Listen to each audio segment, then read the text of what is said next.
Hey guys, welcome back again to another video. It's warm, man. Listen, those of you who are watching my videos and don't live in the UK, it's mad out here. It's only 22 degrees, but it feels like 40 because anyway.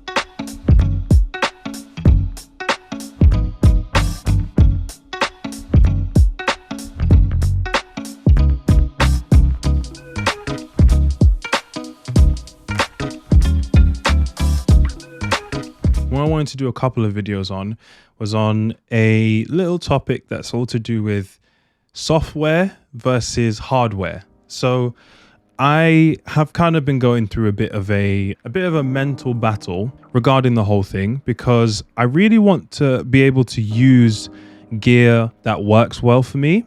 Now, it doesn't require as much of a learning curve, but the same goes for software. I don't want to be using something that I feel like is not necessarily difficult to use, but is going to strain my workflow and my ability to produce work on a consistent basis. So I will be having like an actual video about that at some point, but I'm really just wanting to talk about one specific aspect in this area. As a creative, I find that for myself, I have these questions a lot of the time of what can I be doing differently to create better work or to make work at a good quality faster. This then is more something that comes down to software more so than hardware, because I think the level of ability to do things faster comes from your own familiarity with the software, but also like just having a different laptop, a different drawing tablet, a different camera, that's not really going to affect to that great of a distance how much more your work is done quickly. It's more about the quality of what you're producing. So for me, I have a camera that's quite a few years old now. I have a MacBook Pro, the first M1 Pro from a few years ago as well. Not the most expensive microphone there is out there, and I'm using free editing software for the time being, but I'll get to that. But I'm trying to make it as cost effective for me, but also trying to then work with that software. And I've run into a lot of problems with that alone in each area. So for me right now, if you guys haven't seen my setup in previous videos, I have two high resolution monitors, my actual laptop, and I have a drawing tablet as well that I use.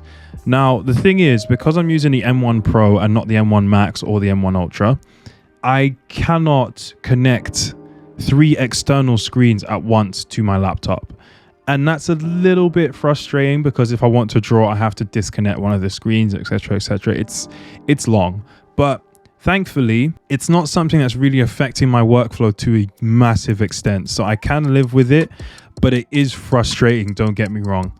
And I think that's what a lot of the things come down to. It's about frustration versus if it's actually unbearable to work with that setup. Also, using a Canon camera, I mean, it's a very common camera brand. And the whole reason I'm using Canon to this day is because the first camera I did use, my younger sister's camera, was a Canon camera. So who's to say that I would have been using Nikon or Sony? Who knows, if I hadn't used my younger sister's camera first to get into this whole thing. I've got Canon lenses, I've got gear that works better with Canon equipment, etc. Even having an iPhone, it's the same thing where I have certain products I can use like this, what I've talked about in many videos. The DJI Osmo 6, this is like, it works exclusively with Apple gear. We have these different pieces of gear that work specifically and work in sync with certain software. And that's pretty much the main thing it comes down to with hardware, because I think hardware is a lot more manageable and easier to pick just depending on your needs. But for me, with editing software, this is such a big issue that I have. And it's really just because I don't actually know what editing software works best for me. I think I have an idea, but it's more because of familiarity, and that's Premiere Pro. There's going to be a ramble just for a few minutes because I really have been frustrated with the whole appeal that DaVinci Resolve is supposed to have. So for those who don't know, about 5 to 6 months ago, I stopped using Premiere Pro and switched to DaVinci Resolve, which is the whole reason why there haven't been many uploads, because trying to get used to a completely different software, all of these different things, it was very stressful. I can't even begin to really retrace exactly which things I just couldn't stand about it. I'm finding myself shifting to different apps to do the entire workflow. When I was making work in Premiere Pro, I was doing everything in Premiere Pro, and it just worked and it was seamless and I didn't struggle as much with it. Even like assets and things that I'd bought to put into my YouTube videos, such as a subscribe panel or like a like the video type of thing, which I've not had in some of my videos lately, because unless I green screen a free asset off the internet, I can't actually get a video like that to be put in my video without masking parts of it out, because DaVinci Resolve won't let me mask stuff. It's a struggle, to say the least. I've kind of just decided to record more videos, then edit them all when I finally can start using Premiere Pro again. So I have it downloaded at the moment, but just need to start paying for the subscription fee again. But I would still rather pay £20 a month for software I know how to use and I know is going to give me everything I do need, than pay nothing and really struggle at not being able to make videos the way how I want to make them. So software, I would say, just even in that aspect alone, software is so much more important than hardware is. It's the difference between the gear that I'm using to make the footage versus how I'm then using software to create the footage as a separate piece of consumable media. There's all these different things that make the process so much easier that are being negated by me shifting to another software. So I'll be shifting back because this is just, it's become way too difficult. I also think now AI tools make life a lot easier when it comes to creating content too. There's different apps now where you can literally create 5 to 10 different pieces of short formed content from one YouTube video at the click of a button, and you don't have to do anything. Like, there's no excuse for not producing work anymore. It's crazy, which I think is what I'm trying to capitalize on at the moment with how many videos I'm recording, how much editing I'm then going to plan to do, and how many posts I'm wanting to do, because there is no excuse. I don't even know like what my genuine thought is about AI and the world we're heading towards, except obviously for like the whole thing of how it's replacing creative direction, media, all these kind of things like voice acting, art itself. I don't necessarily think that there's a problem with AI taking some of the pressure off of some things. Like, for example, if there's a deadline I need to meet, if AI can then calculate how much time I then need to create a project. Like, even right now, I can show you a screenshot of my organized plan with ChatGPT to create this many posts before August 1st. Like, it's what day today?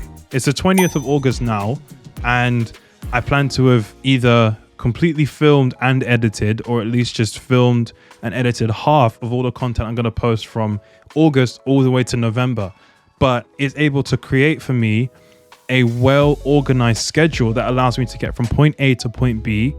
And then I can then feed in some other things. Actually, this day I've got free, this day I've got empty. So put the work from the previous day I'm no longer available for, and then put that in the day that I'm free for, so that I can, you know, it's a tool, not a replacement. It means I can have a lot more focus on filming content, on creating better videos, and all these different things that I would want to do, rather than spending hours behind my computer screen editing, because editing is not something I enjoy that much. I'm enjoying it more now because I think it's more consistent, and when I switch back to Premiere Pro, I'm sure my enjoyment will spring back in. But for the time being, it's such a tedious process, and has been very tedious for a long time, because it's hard to get something from start to finish when you don't even know what you're working with. But now I'm doing more directed content and more planning surrounding the content. It means that I'm able to make most out of it. Software definitely changes how much hardware is then able to be used. So then, to answer the big question, is hardware or software more important? And I say to you, you tell me. I don't really have an answer for you. What I will say though, hardware causes things to be consistent. Hardware makes things easier. Hardware puts less strain on what you're actually able to accomplish with whatever device you have, with whichever gear you do have.